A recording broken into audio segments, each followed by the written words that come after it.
Nah, beliau ini terkenal bisa mendeteksi kesalahan di turbin generator hanya dengar suaranya saja. Ini Caltech terima pegawai nih. Waktu itu tamat SMA minimum 6,5 rata-rata. Setelah diperiksa lolos. Ya? Saya promosi 2 tingkat waktu itu. Setelah tak lama setelah kerja itu saya pun promosi 2 tingkat lagi. Ini promosinya loncat-loncat. Dari kelas 4 ke kelas 6. Assalamualaikum warahmatullahi wabarakatuh. Waalaikumsalam warahmatullahi wabarakatuh. Alhamdulillah ketemu lagi kita di podcast Menyeduh Mimpi di Tekutara ya. Memang Tekutara tagline-nya adalah tempat menyeduh mimpi. Jadi ini bukan tempat hanya nongkrong-nongkrong, tapi bagaimana kita menyeduh mimpi. Podcast ini bekerja sama dengan Lasnas PHR ya, yang punya tagline keren juga, namanya Energi Kebaikan. Jadi kita itu punya kerjasama, kolaborasi bagaimana kita bisa menyebarkan kebaikan ini sama-sama. Dan kawan-kawan, alhamdulillah ya, kali ini kita kedatangan seorang tamu yang luar biasa, seorang narasumber yang memang sangat-sangat kompeten lah untuk dijadikan narasumber. Beliau ini seorang legend ya, di tempat kerjanya dulu terkenal lah. Kalau dulu orang operation itu biasanya legendnya itu dibilang saya bisa melihat water cut hanya lihat cucuran ininya sampel gitu kan, atau melihat steam quality dengan lihat flame api. Nah, beliau ini terkenal bisa mendeteksi kesalahan di turbin generator hanya dengar suaranya saja, itu luar biasa. Beliau juga adalah seorang putra daerah Riau yang sudah berhasil berkarir di International Oil Company ya, dan karir beliau betul-betul mulai dari bawah. Nah, sore ini kita akan mendengarkan sharing dari beliau bagaimana beliau menyemai mimpi-mimpinya, memeliharanya dan kemudian menyeduhnya gitu ya. Mudah-mudahan ini bisa jadi bermanfaat buat kita semua. Alhamdulillah. Assalamualaikum Pak Azhar. Waalaikumsalam warahmatullahi wabarakatuh. Senang sekali kita ketemu dengan Pak Azhar dan terima kasih ini mau meluangkan waktu Pak Azhar. Pak Azhar, kalau boleh cerita sedikit nih ya tentang masa kecil Pak Azhar nih. Kan Pak Azhar katanya asli Riau nih ya.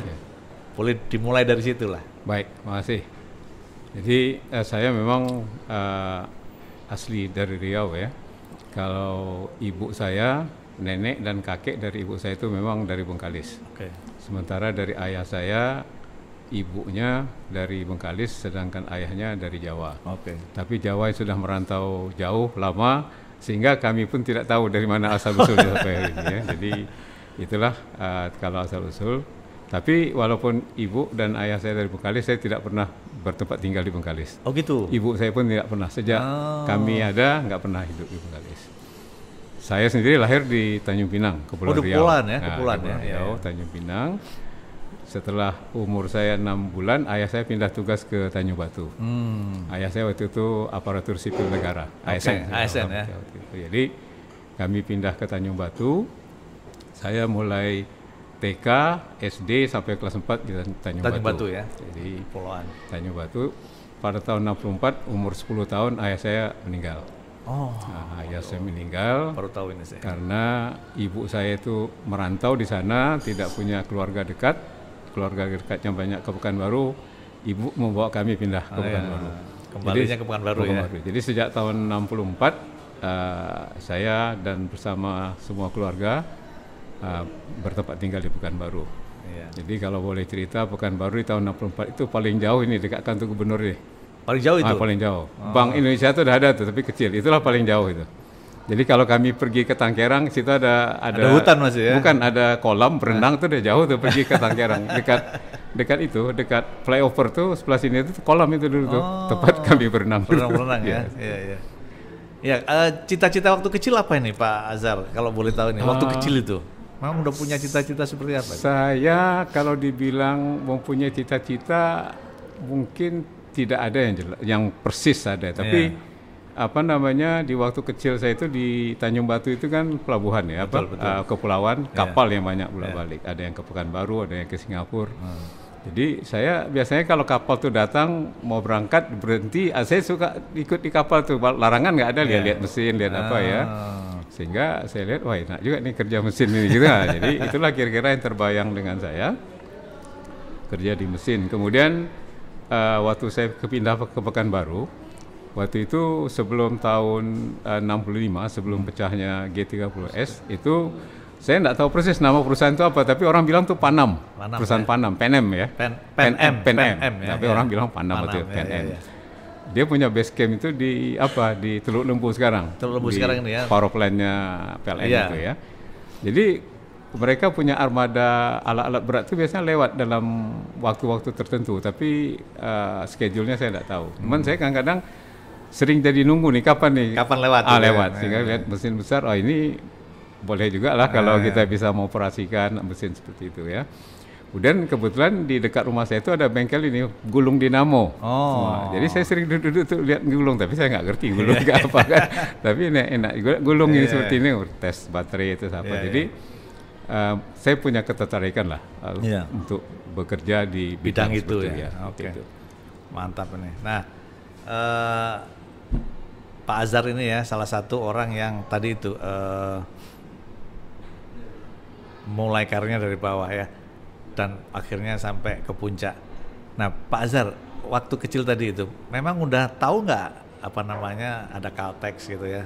Kan Pekanbaru, Riau ini kan terkenal sebagai kota minyak gitu ya. Apakah memang itu juga apa namanya sudah men-trigger inspirasi atau gimana?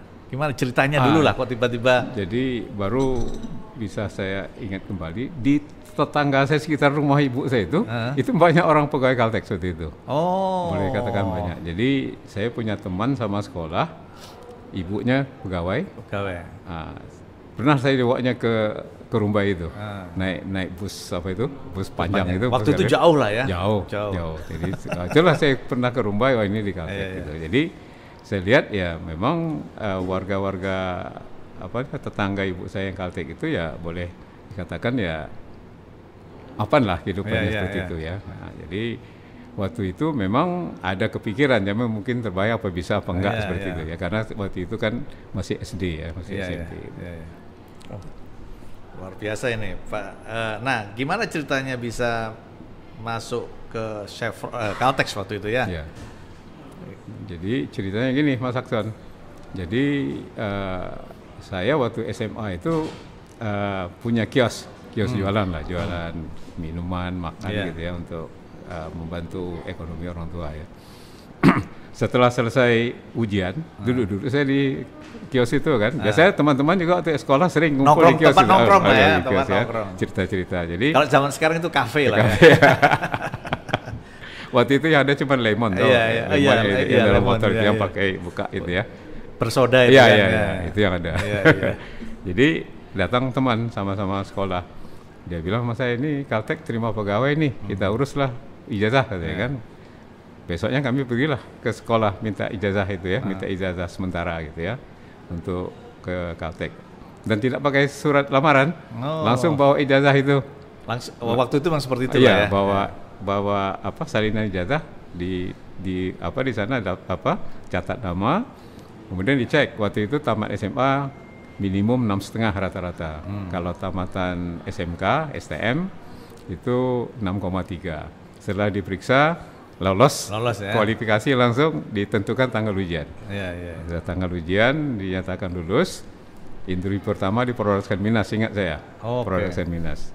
Ya kita nggak tahu ngapa sebab nggak diterima. Nyatakan saya belum bernasib baik. Nunggu lagi, kemudian panggilan kedua interview. Waktu interview kedua ini untuk ikut training. Jadi waktu interview itu dikasih pilihan, ada 5 training yang mau dibuka. Waktu itu kan masih Indonesianisasi, program Indonesianisasi. Waktu itu ya memang ya. Makanya nama training center itu kan EDNI. EDNI ya. Employee Development and Indonesianization. Jadi targetnya itu bagaimana mendapatkan pegawai-pegawai yang berkualifikasi untuk bekerja. Jadi banyak tuh, angkatan saya masuk tuh rata-rata dari training semua. Jadi waktu interview dikasih 5 pilihan. Yang pertama, apakah masuk heavy equipment, otomotif, welding, power lineman, dan electrical. Iya. Yang 2 terakhir ini nggak pilihan, karena saya disuruh manjat nggak bisa saya nih. Kalau kerja listrik pasti manjat, apalagi power lineman kan manjat kan. Iya. Akhirnya saya pilih lah, karena teringat alat-alat itu mesin kapal, saya pilih lah heavy equipment waktu itu. Jadi saya pun mulai masuk, dan waktu kami masuk itu pas approve-nya bahasa Inggris. Nggak lulus bahasa Inggris keluar. Oh gitu? Iya, ada teman saya itu 2 orang yang keluar, yang dianggap nggak lulus. Gara-gara bahasa Inggris? Bahasa Inggris. Wah, luar biasa. Jadi waktu itu kan karena instrukturnya rata-rata bule kan. Bule waktu itu ya? Jadi harus lulus bahasa Inggris, boleh masuk ke training. Training itu. Jadi rupanya mimpi Pak Azhar itu udah dari kecil ini ya. Jadi memang menyemai mimpinya itu mulai dari lihat mesin di kapal, lihat trailer bawa alat berat, itu rupanya masuk juga. Nah, Pak Azhar ini kan satu dari sedikit orang. Kalau saya hitung itu tidak lebih dari 3 itu. Yang paling banyak promosi ini Caltex itu kan. Nah, bisa cerita nggak apa namanya lika-liku dan perjuangannya lah. Ini karena ini saya kira ini intinya ini, karena pasti banyak yang bisa memetik pelajaran itu. Kira-kira apa yang bisa di share dan diambil pelajarannya bagi kawan-kawan yang nanti mendengarkan podcast ini. Jadi kalau saya lihat begini Mas Akson, perjalanan itu kan memang kalau kita lihatlah dalam kehidupan ini kita usaha. Kita, kalau saya prinsip pekerjaan itu amanah, mesti saya selesaikan dengan baik ya. Jadi pekerjaan amanah dan amanah itu harus kita tuntaskan. Kemudian di samping kita amanah, kita berdoa, kemudian dukungan orang tua juga perlu, dan yang paling penting itu kan rahmat Allah ya. Jadi saya nggak tahu juga ceritanya. Begitu saya lulus trading, heavy equipment, PJNT itu kan baru buka itu. Oh, dulunya namanya bukan PJNT? Bukan, dulu kan power plant kita ini kan kalau di Minas itu pakai generator kecil-kecil tuh di lokasi kan. Oh. Mesin Wokesa itu. Ingat saya masih Wokesa ya, namanya Wokesa ya. Mereknya itu Kami Wokesa. Dulu waktu di Kalimantan pakai Wokesa itu ya. Jadi mesin-mesin di lokasi, akhirnya kan dibikinlah program elektrifikasi di seluruh lapangan minyak ini, supaya seragam, supaya juga efisiensi, reliability ya. Dan waktu itu baru PJNT itu baru departemen baru. Jadi begitu yang terbaik dari training itu ditarik PJNT. Waktu itu saya masih ingat Pak Anton Wahyu Sudipyo itu superintendentnya. Jadi baik dari elektrikal, kalau power lineman otomatis masuk PJNT semua ya. Elektrikal, equipment ini yang baik-baik diambil sama Pak Anton semua kan. Jadi saya pun termasuk yang terbaik ini berarti. Buka buku baru kan, belajar heavy equipment, mesin diesel. Sekarang disuruh kerja di turbin. Nggak ngerti. Jadi begitu masuk, begitu kerja, ya gimana programnya mungkin untuk percepat, saya promosi 2 tingkat waktu itu. Ada berapa kawan yang promosi 2 tingkat. Waktu itu kan kita start dipercepat ya. Jadi waktu itu kan kelas 2, kalau terakhir di PSG 11 itu. Dulu kelas 2 namanya kan, non-staff kelas 2. Langsung promosi kelas 4. Gitu kan. Nah, sudah itu kerja, dan waktu itu saya melihat ya memang pekerjaan utama mekanik, waktu itu saya terima sebagai mekanik ya. Pekerjaan itu kan banyak disassembly, assembly turbin. Tapi kalau ini aja nggak bisa nih saya pikir kan. Kalau ini aja kerja ya nggak kan lama nih kan. Akhirnya nggak menikmati. Ya kita harus ngerti juga gimana ini turbinnya berjalan, operasi segala ya. Waktu itu kembali seperti saya sampaikan, amanah pekerjaan saya jalankan, saya harus belajar. Saya bawa ingat saya itu saya awal-awal pindah ke Duri itu di Simpang Padang tuh belum ada listrik tuh Mas Hasan. Oh, tinggalnya sempat di Simpang Padang ya? Simpang Padang. Di Simpang Padang nggak ada listrik, ya pakai lampu togok itulah, baca-baca buku karena mau jalan kemana, lampu nggak ada kan. Di sana juga belum ada apa-apa lah ya. Jadi membuat kita ya menggunakan waktu untuk belajar. Jadi belajar semuanya itu, sehingga yang menjadi tantangan saya pertama itu, saya ingat kali waktu itu di PJNT itu kan ada namanya field engineer dari GE, bule. Oh, waktu masih bule ya, masih expatriate. Field engineer expatriate yang mengawasi turbin. Dia cuti, pulang ke state, supervisor saya sakit. Lalu saya disuruh kerjakan itu, lakukanlah pekerjaan itu katanya kan. Saya pun bingung nih gimana nih kerjakan gitu ya. Saya ingat kali itu pekerjaan itu, akhirnya ya amanah itu bisa saya jalankan dengan bantuan kawan ya. Pekerjaan berhasil. Saya banyak membuat seperti inilah ya, saya lihat Kalau saya lihat laporan yang bikin itu continue ini kapan ngitung harinya kan? Saya coba pikir saya bikinlah bar chart waktu itu ya. Waktu itu saya coba aja dibikin bar chart. Saya kira ini kerjanya sekian hari, akhirnya kita bisa melihat penjadwalan itu kira-kira berapa hari ini seperti itu kan. Nah, itulah mulai saya ini kerjaan itu, kemudian ya saya ikut menyelesaikan beberapa problem yang terjadi. Ya seperti itu, akhirnya tak lama setelah kerja itu saya pun promosi 2 tingkat lagi. Ini promosinya loncat-loncat. Dari kelas 4 ke kelas 6. Kelas 6 ya. Langsung associate ya. Langsung menjabat supervisor. Waktu itu kelas 6 dapat tunjangan jabatan 15% lagi kan. Seperti itu. Jadi seperti itu. Jadi saya ingat waktu saya pensiun, Pak Jeff sempat bilang ini tak akan pernah terjadi lagi.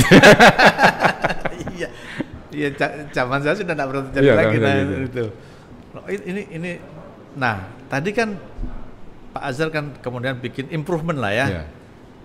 Kan kerjaan mekanik, tapi kok tiba-tiba punya inisiatif bikin bar chart segala macam. Itu kan bukan pekerjaan mekanik itu kan pekerjaan supervisor lah ya.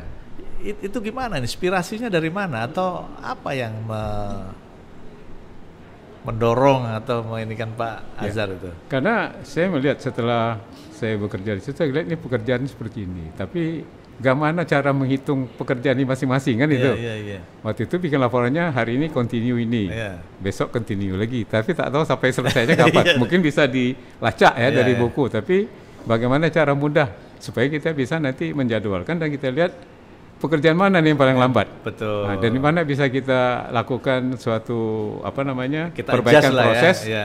Bukan shortcut ya, tapi kita adjust proses supaya ini bisa lebih cepat. Nah, itu kira-kira seperti itu. Biasa. Kita minum dulu Pak Azhar sambil kita ya. Ini jadi Tekutara ini. Kita menyeduh mimpi nih. Nah, Pak Azhar, kalau boleh tahu ya, tadi kan tantangannya seperti itu. Nah, kan akhirnya kan Pak Azhar sampai melejit ke memang masuk ke level top management lah ya. Tidak semua orang sampai level itu gitu. Meskipun masuknya pun dari engineer gitu ya, tidak semua sempat ke situ. Kalau bisa share tantangan yang paling berat itu apa itu sebetulnya? Jadi sebenarnya gini Mas Akson, ini cerita ya. Ya iyalah, kan kita cerita-cerita supaya orang dapat pelajarannya kan gitu. Jadi sebenarnya kalau saya lihat kita punya mimpi itu moving target Mas ya. Oke. Nah, jadi ini kawan-kawan. Jadi mimpi itu bisa selalu kita naikkan gitu ya. Jadi not set in the stone. Jadi kan waktu saya SMA target dapat kerja. Pokoknya ada kerja, bisa dapat gaji, bisa bantu keluarga. Ya. Begitu masuk training, mulai kerja. Jadi saya pertama kali saya kerja di field itu bulan puasa. Suruh mengganti ban loader yang besar. Lebih besar dari Pak Azhar. Iya, kan tinggi kan, disuruh itu. Ini gimana kerjakan? Biasalah kita di lapangan tuh oleh yang senior dibiarin kerja sendiri kan. Nah, ini itu tantangan nih kalau tidak bisa kerja dengan baik, ini susah nih kerja. Jadi ingat saya itu. Jadi sudah ganti ban loader tuh saya pun duduk lagi. Jadi seperti itu. Jadi moving target mimpi itu kalau menurut saya. Jadi begitu kerja, waktu itu kita punya job title tuh foreman, mandor foreman. Enak juga jadi foreman nih kan, kerja tulis-tulis saja kita kerja kan.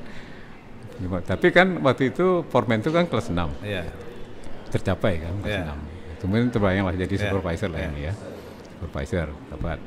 Kemudian dapat senior supervisor. Sudah itu saya mungkin untuk jadi superintendent enggak mikir waktu itu ya. Enggak mikir karena dengan latar belakang pendidikan saya itu superintendent itu tidak terbayang dengan saya. Tapi begitu buka SBU, kan buka itu namanya team manager. Itu kan terangkat semua senior supervisor yang menjadi team manager.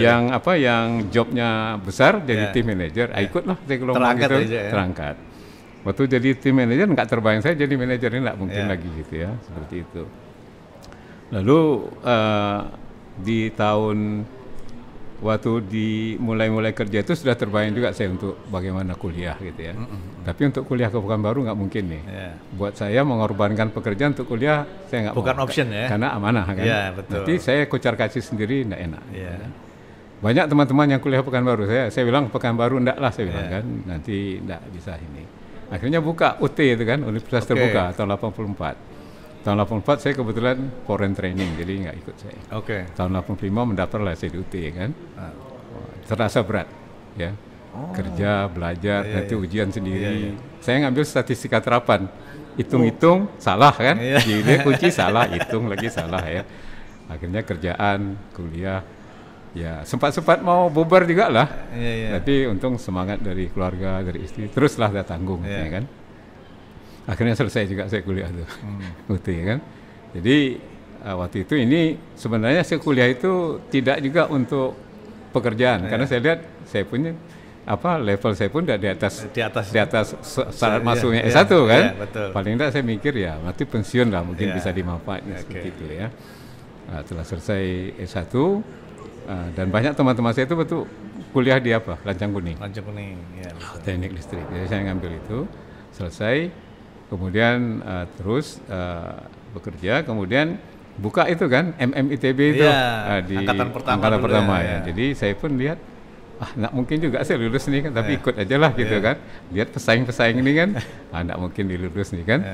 Tahu-tahu nyatakan lulus, syukur juga lulus kan gitu ya. Akhirnya kuliah, terasa juga berat sama saya itu kuliah itu kan.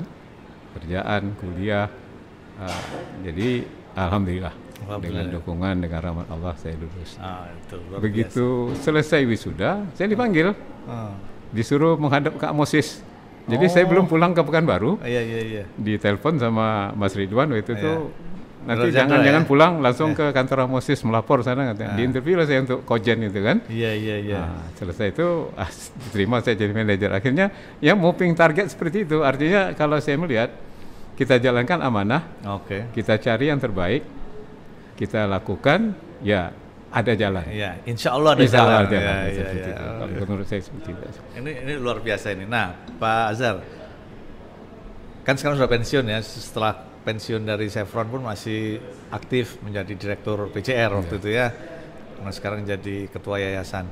Masih ada nggak mimpi Pak Azhar yang pengen diselesaikan nih, gitu? Yang masih jadi mimpi lagi gitu loh. Kan mimpi katanya moving target. Kalau yang sekarang masih di atasnya lagi apa ini kira-kira ini? Sekarang kalau saya lihat gini Mas Hasan ya, artinya di usia sekarang ini. Saya punya target tuh bagaimana memperbaiki persiapan saya untuk kembali. Itu aja. Itu aja. Karena terasa sekarang setelah saya sudah 13 tahun pensiun ya, belum banyak perbaikan ke arah sana. Masih sibuk dengan ini. Jadi target saya sekarang ini bagaimana di situ lah, karena apalagi mau dikejar. Kalau saya lihat daftar kematian teman-teman tuh makin dekat juga. Artinya, apalagi COVID kemarin. Jadi artinya yang meninggal tuh lebih dekat jaraknya seperti itu ya. Jadi saya lihat ya target saya terakhir ya yang penting sehat, bisa beraktivitas, terutama kegiatan sosial ya. Target tadi itu bagaimana kita bisa memperbanyak persiapan untuk kembali lah. Ini loh, saya jadi ikut terinspirasi dari target karena sudah pensiun juga saya. masih jauh. Pak Azhar, sebelum kita tutup ini ya, terima kasih. Nah, ada pesan nggak untuk generasi muda ini? Bagaimana menyamai mimpi, memelihara mimpi-mimpi tadi gitu ya, dan menyeduhnya gitu ya. Nanti tolong dibilang sedulah di Tekutara ya, salah satu gitu. Tapi ini serius ini karena saya kira pengalaman Pak Azhar ini banyak lah lesson yang bisa kita nih. Silakan Pak Azhar.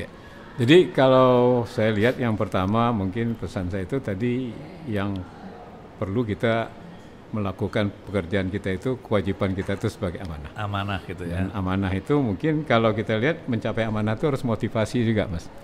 Sama dengan kita beribadah lah. Kalau tak ada motivasi, nggak ada, walaupun kita tahu itu amanah hidup kita kan. Gimana cara menimbulkan motivasi itu? Motivasi itu kan memang kalau kita lihat kan itu memang ada dari dalam diri kita tanam. Itu menanamkan itu yang susah kan.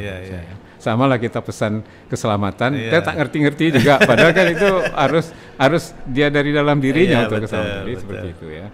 Nah, kemudian yang bisa saya lihat, mungkin kita ini kan kadang-kadang banyak memikirkan hal-hal yang harusnya kita tidak pikir.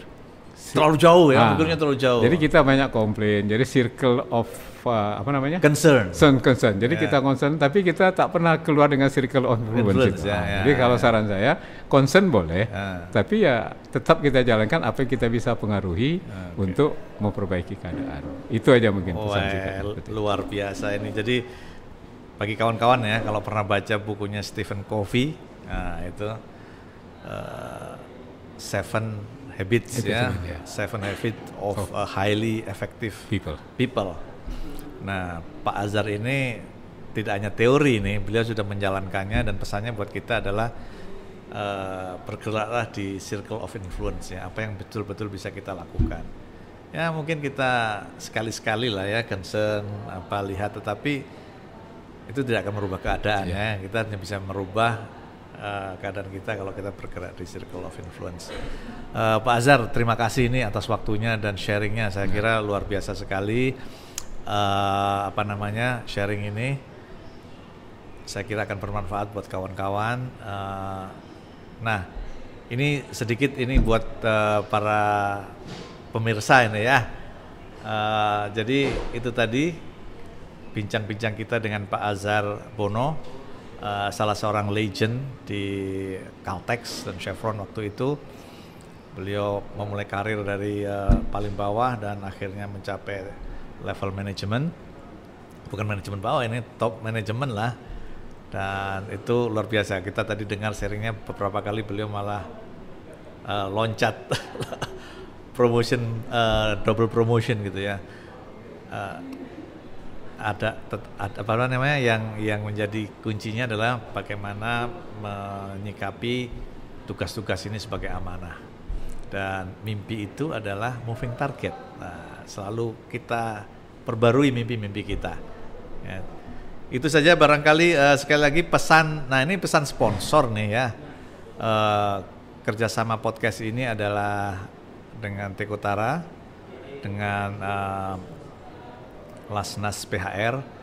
Jadi Lasnas PHR ini punya tagline energi kebaikan ya. Proyek-proyeknya banyak. Kami terutama yang di Lasnas PHR ini fokus terhadap penyediaan air bersih gitu ya. Jadi bagi kawan-kawan yang ingin bergabung untuk menyebar kebaikan bagi ini, silahkan nanti dihubungi Lasnasnya gitu ya. Barangkali itu saja kawan-kawan, podcast Menyeduh Mimpi kita kali ini. Sampai ketemu di podcast yang akan datang. Assalamualaikum warahmatullahi wabarakatuh. Waalaikumsalam warahmatullahi wabarakatuh.